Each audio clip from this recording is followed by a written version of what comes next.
Everyone, I'm Nathan Newbrough, and I'm the CEO of the Colorado Springs Philharmonic, joined by Josep Caballé-Domenech, music director of the orchestra. Welcome, Josep. Hello, everyone. Now, Josep, tell us where in the world you are. I'm at home in Berlin, so let's say my German home or European home, Berlin. So.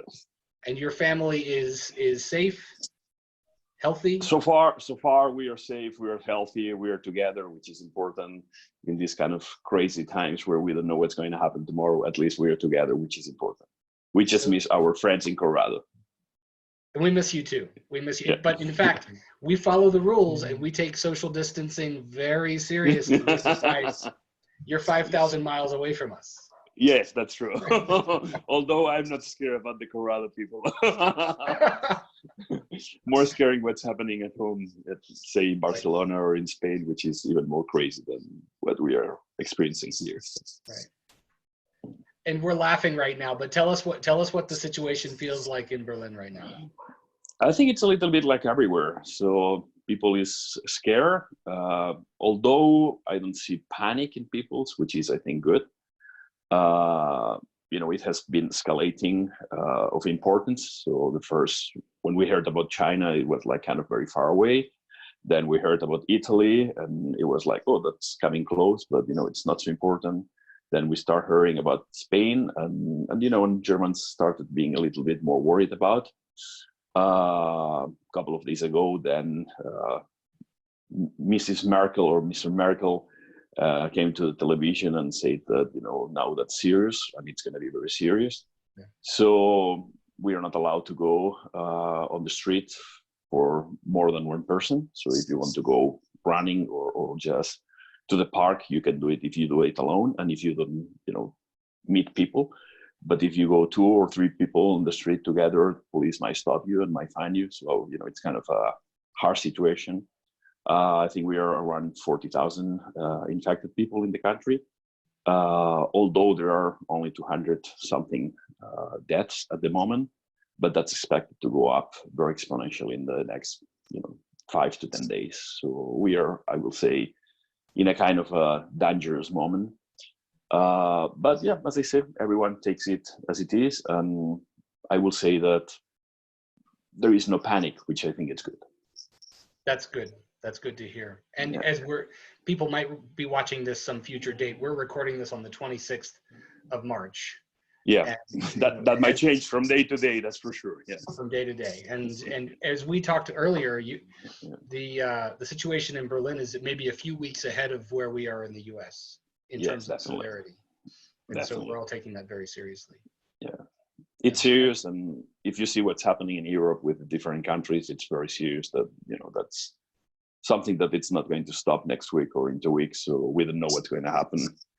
And, we'll see how after the crash, after, only the healthy crash, what comes then with the economy, which will be the next step to sort it out. Right.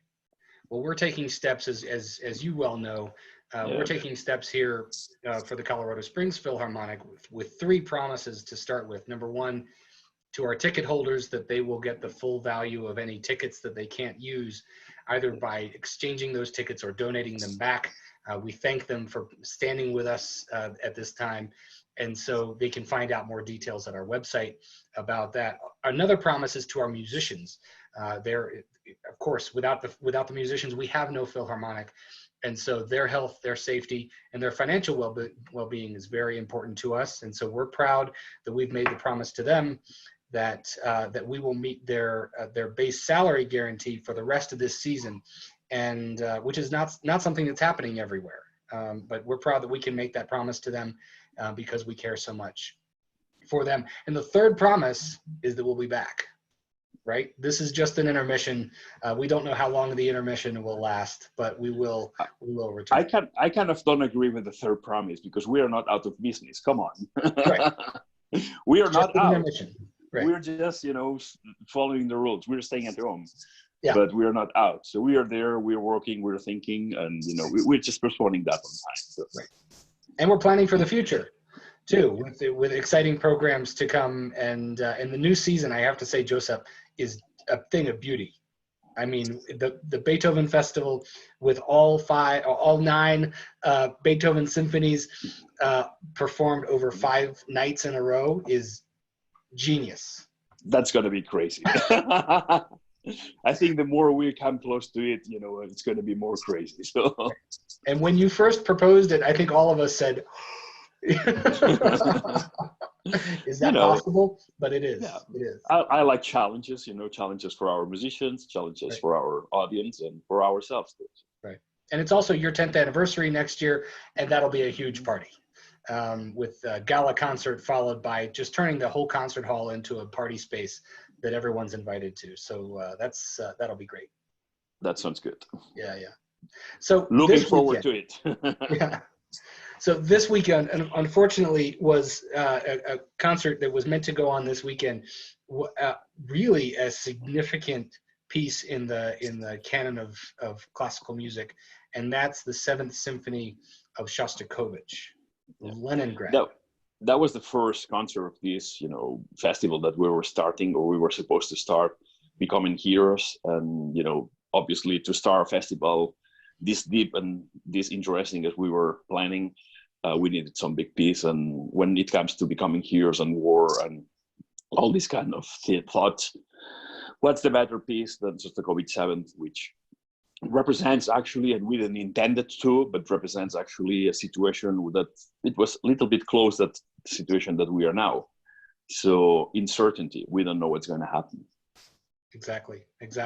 These brave people of Leningrad in the early 40s under siege, and they, most of them came through it, but there was starvation and death and ruin, but for the city. But the people came through it, and amazingly, they kept their culture intact, which is for me one of the most inspiring things. They still had a symphony orchestra to premiere this 7th Symphony of Shostakovich. They collected musicians. It was not one single orchestra. They collected musicians to make it happen. Right. And actually, some of them complained because the piece was very difficult. It is a difficult piece. And in fact, I think I'm right when I say that the actual Leningrad Symphony had been airlifted out of the city to some other place when the siege began. So they were dealing with musicians who were really not part of the Leningrad Symphony. That's Someone for sure. out there in the internet can correct me if I'm wrong. But a great piece, and it's something that we plan to come back to. Yes, definitely. As I said, we are not out. We are going to play the symphony. It's just in another time. So, and we're going to play the symphony in the context that we really wanted to, in the context of a big festival, in the context of showing our audience what becoming heroes mean. Yes. Well, hats off to you for making that pledge, because we will want to come back to it. We'll do it, definitely. My word. Right. And we were talking earlier this week with a new friend of ours, Andrea Van Nort, who's a professor and a scholar of European history at the U.S. Air Force Academy, and she perhaps would have joined us for the pre-concert lecture this weekend. And she very generously put together a video for us that's a short documentary, 8 minutes long, a documentary about that time period and about Shostakovich's pivotal role in the city and in Russian culture at the time. And we'd like to share that with our viewers right now. That's perfect. Let's go for it. Let's do it. Ladies and gentlemen, this piece put together by Andrea Van Nort of the U.S. Air Force Academy. Please enjoy.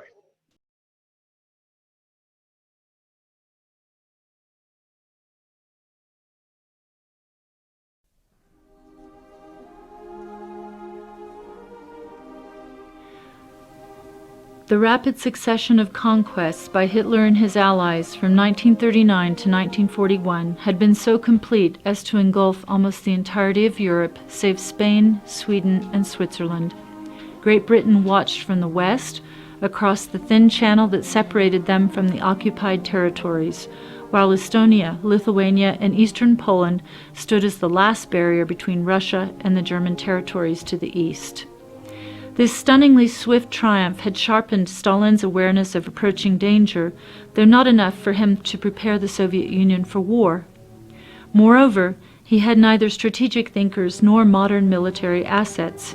He had recently purged his party, his secret police, and his army, after purging farmers as well as artists and intellectuals of all types in the Great Terror. We can remember that Shostakovich was surveilled for much of his life, and that even he had been arrested in May of 1937 by the NKVD, or secret police. He only survived because the agent to whom he was to report had been accused of treason and executed summarily the day before.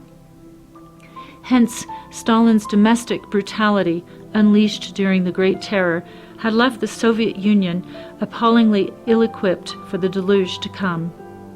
In a surprising geopolitical exploit, just before the German invasion of Poland, Stalin and Hitler had signed the Molotov-Ribbentrop Pact of non-aggression, causing undeniable yet ineffectual concern in the West.